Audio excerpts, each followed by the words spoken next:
So, a lot of the Naruto fandom is of the belief that great hatred or mild love in Satoru's case is the catalyst for the Sharingan to manifest or evolve in Uchiha. But if you watch closely, a different story is being told, and I'm gonna break it down for you. I can't get no sleep, my kids gotta eat. Me no drop like rain, nigga watch me hit them streets. Pack a lot of fleets, gotta bring back the proceeds. Money on my brain, and my baby what she need. All I wanna. So, in total, there are three distinct feelings or emotions that correlate with the three stages of the Sharingan. The first is pain, and not just any pain. I'm talking immense pain, like participating in a world war you can do nothing about, or your clan getting slaughtered, or losing your best friend, or not knowing your dad. Some of you are about to be unbeatable. As that pain escalates, the Tomo and Sharingan increases in number based upon the pain that the user is feeling.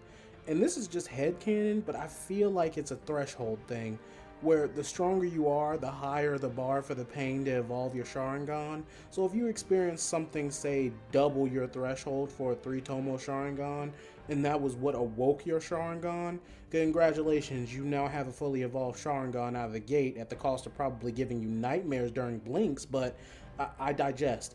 The pain that the Sharingan user experiences seems to ramp up because they get the Sharingan by way of having more power than they know what to do with, but still biting off more than they can chew. And this ramp up comes to a head when we reach the second stage of the Sharingan, the Mangekyo Sharingan, and this is where we enter suffering. This is where the user has a realization that they are in a perpetual state of suffering, and we can see this clearly in all the Uchiha who achieve this state. Obito starts suffering after Ren's death and literally says he's in hell. Itachi's suffering comes the moment he has to kill Shisui because he realizes that achieving the peace he longs for is more complicated than just being the strongest. Sasuke's suffering starts the moment he realizes that his entire life was a lie and now his brother is dead by his own hand for it. And Sadara's suffering starts when she realizes her life as she knew it was over and one of her dear lover is in mortal danger. And that suffering stews for really the rest of your life if you don't break through to the next stage, the eternal Mangekyo Sharingan. And this I would say is probably the heaviest one because just based off of how it's gotten, you've already passed the point of no return. Because you now have an unimaginable regret. You've taken a Sharingan from someone related closely to you, and now you have eternal light, but only to see the infinite darkness your shadow casts. And that's evident in Sasuke and Madara, the only two Uchiha to have achieved this level of Sharingan. They both take the regret that they have from taking their brother's eyes, losing the Uchiha clan, and throwing away the only real bonds they still had left.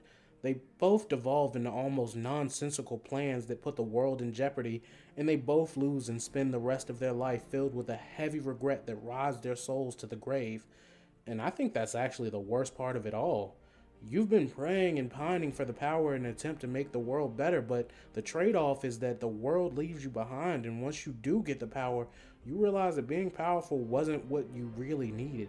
What you really needed was to be strong, and you weren't, and you aren't. So the struggle hasn't even started yet.